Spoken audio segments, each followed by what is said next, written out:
Morning friend, myself Jatin Dave from Asapura School and welcome all of you once again. आज हम chapter number 3 atoms and molecule में discuss करने जा रहे हैं next topic molecular mass and mole concept को।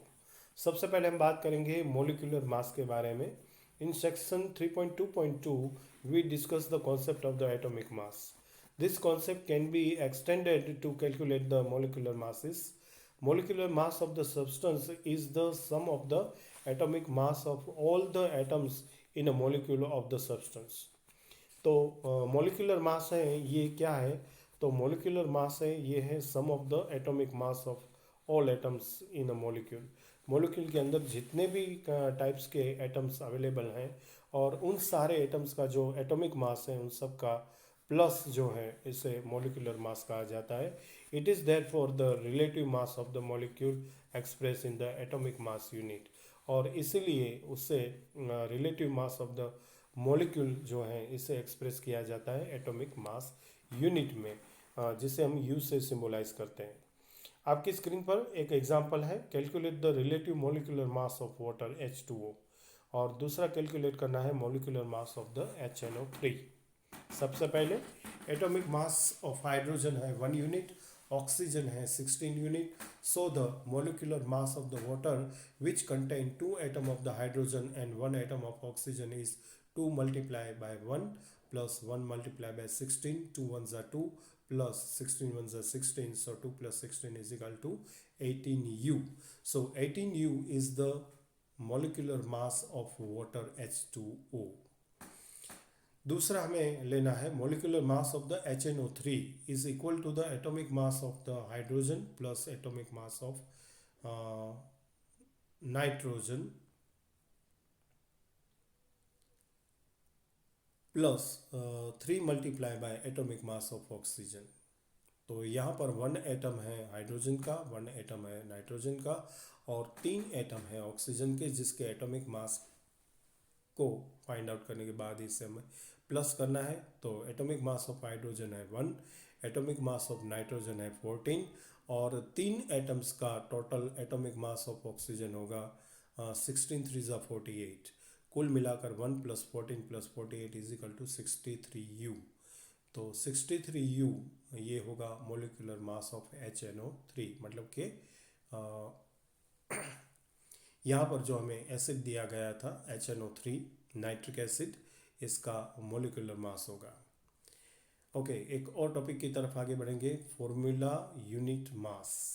The formula unit mass of the substance is the sum of the atomic mass of all atoms in a formula unit of a compound. Formula unit mass is calculated in the same manner as we calculate the molecular mass. तो formula unit mass है, इसे बिल्कुल इसी तरह calculate किया जाता है जिस तरह अभी हमने molecular mass को कैलकुलेट किया था. The only difference is that we use the word formula unit for those substance whose constituent particle are ion. अगर जो फ़र्क है तो सिर्फ इसी बात का है कि यहाँ पर हम शब्द फॉर्मूला यूनिट यूज़ कर रहे हैं उन सब्सटेंस के लिए जिसके कॉन्स्टिट्यूएंट पार्टिकल हैं वो आयन फॉर्म में है. For example sodium chloride as discussed above has the formula unit NaCl. Its a formula unit mass can be calculated as 1 multiplied by 23 plus 1 multiplied by 5.5. So 23 ones are 23 and 35.5 multiply 1 is equal 35.5. तो कुल मिलाकर formula mass unit NaCl के लिए होगा 58.5 unit. ठीक है, इसी तरह से एक और कैलकुलेशन आपके स्क्रीन पर है. Calculate the formula unit mass of the calcium chloride CaCl2. यहाँ पर atomic mass of the calcium plus 2 multiply by atomic mass of Cl लेना होगा. सो 40 प्लस 2 मल्टीप्लाई 35.5 कुल मिलाकर 40 plus 71 is equal to 111U is the formula unit mass of calcium chloride होगा. Okay, अब एक और क्वेश्चंस आपके स्क्रीन पर जो कि आपके होमवर्क के लिए, और इसके बाद हम शुरू करने जा रहे हैं मोलर कॉन्सेप्ट को, मोल कॉन्सेप्ट को. So take an example of the reaction of the hydrogen and oxygen to form water. 2H2 plus O2 and they gives the 2H2O. The above reaction is indicate that two molecules of the hydrogen combine with one molecule of oxygen to form the two molecules of water. या फिर इसे इस तरह भी कह सकते हैं कि 4U of hydrogen molecules combine with the 32U of the oxygen molecules to form the 36U of water molecule. We can infer from the above equation that the quantity of a substance can be characteristic by its mass or the number of molecules. तो यहाँ पर हमने एक बात को खास ध्यान में रखना है कि ऊपर वाला जो इक्वेशन था उस इक्वेशन के अंदर हमने क्वांटिटी ऑफ सब्सटेंस इसे कैरेक्टराइज किया गया है. इट्स मास के द्वारा इसे कैरेक्टराइज किया जा सकता है या फिर नंबर ऑफ मॉलिक्यूल्स के हिसाब से. But chemical reaction equation indicate directly the number of atoms और molecules taking part in the reaction. लेकिन जो केमिकल रिएक्शन इक्वेशन होता है ये इंडिकेट करता है डायरेक्टली नंबर ऑफ एटम्स या फिर मॉलिक्यूल्स जो रिएक्शन में पार्टिसिपेट होते हैं. And therefore it is more convenient to refer to the quantity of the substance. और ये ज़्यादा कन्वीनियंट होता है refer to the quantity of the substance के लिए in terms of the number of its molecules और atoms rather than their masses. तो masses के कंपेयर में ये ज़्यादा कन्वीनियंट है. So a new unit mole was introduce. और इसके लिए एक नया यूनिट इंट्रोड्यूस हुआ जिसे मोल कहा जाता है. 1 मोल ऑफ एनी स्पाइसिस मतलब कि एटम्स या फिर मॉलिक्यूल्स या फिर आयन या फिर particles is that a quantity in number having a mass equal to its atomic और molecular mass in grams. The number of particles या फिर एटम्स या मॉलिक्यूल्स या ions present in 1 mole of any substance is fixed. तो number of particles जो हैं जो कि प्रेजेंट हुए हैं 1 मोल के अंदर किसी भी सब्सटेंस में ये फिक्स होता है with the value of 6.022 into 10⁻23. और ये कितना होता है इसका वैल्यू? तो इसका वैल्यू होता है 6.022 मल्टीप्लाई बाय 10⁻23. और ये एक्सपेरिमेंटली ऑब्टेन की गई वैल्यू है. This number is called the Avogadro constant या फिर एवोगैड्रो नंबर. इस नंबर को एवोगैड्रो कांस्टेंट या फिर एवोगैड्रो नंबर कहा जाता है और इसे रिप्रेजेंट किया जाता है NO सिंबल्स के द्वारा, जिसमें O है ये सफिक्स लगा हुआ है. Named in the honour of the Italian scientist Amedeo Avogadro. और ये सिंबल पसंद किया गया है जो साइंटिस्ट था एमेडो एवोगैड्रो, इटालियन साइंटिस्ट, इसके सम्मान में. तो 1 मोल ऑफ एनीथिंग फिर वो एटम्स हो, मॉलिक्यूल्स हो, पार्टिकल्स हो या फिर आयन हो, ये इक्विवेलेंट होता है 6.022 इंटू 10⁻23 इन नंबर. बिल्कुल इसी तरह से जैसे एक डजन मतलब कि 12 नंग्स होते हैं और एक ग्रोस का मतलब होता है 144 नंग्स. Beside being related to the number, a mole has one more advantage over the dozen or the gross. This advantage is that mass of 1 mole of a particular substance is also fixed. The mass of 1 mole of the substance is equal to its relative atomic or molecular mass in grams.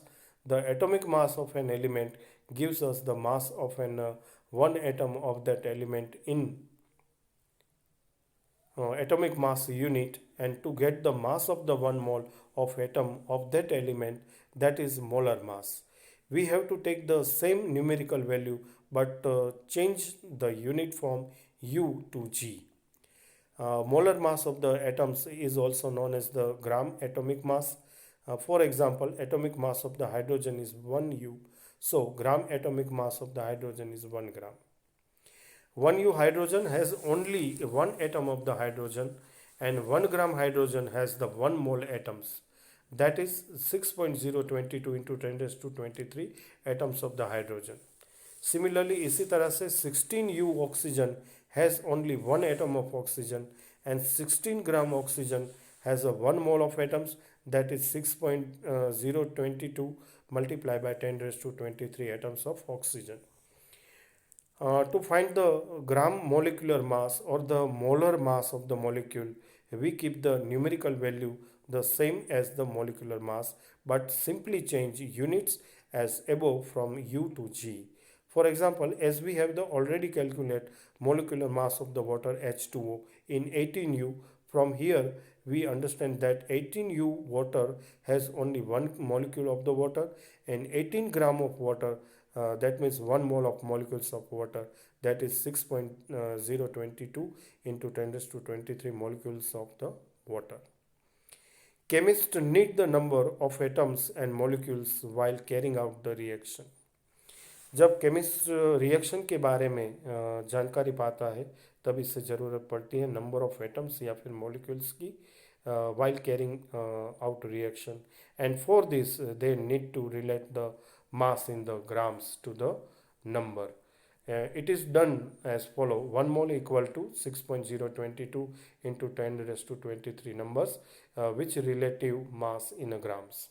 Thus the mole is the chemist's counting unit. तो मोल जो है वो chemist का counting unit है. And the word mole was introduce around 1896 by the Wilhelm Oswald, who derive the term from the Latin word mole meaning a hip और pile. तो यहाँ पर हम जो शब्द इस्तेमाल कर रहे हैं मोल, ये इंट्रोड्यूस हुआ था लगभग 1896 में. विल्हेम ऑसवाल्ड ने सबसे पहले इस टर्म को डिराइव किया था. लैटिन लैंग्वेज से इसे लिया गया है और लैटिन वर्ड मोल का मीन होता है हिप या फिर पाइल. अ सब्सटेंस में be considered as the heap of the atoms और molecule. The unit mole was accept in 1967 to provide a simple way of the reporting a large number and the massive heap of the atoms and molecules in the sample. Dear students, इस video में हम यहीं पर रुकेंगे. आगे आपके साथ कुछ एग्जांपल शेयर करने हैं हमें, लेकिन नेक्स्ट वीडियो के लिए आपको इंतज़ार करना होगा. आपका धन्यवाद करेंगे और आपसे विदा लेंगे. Thank you very much and bye bye.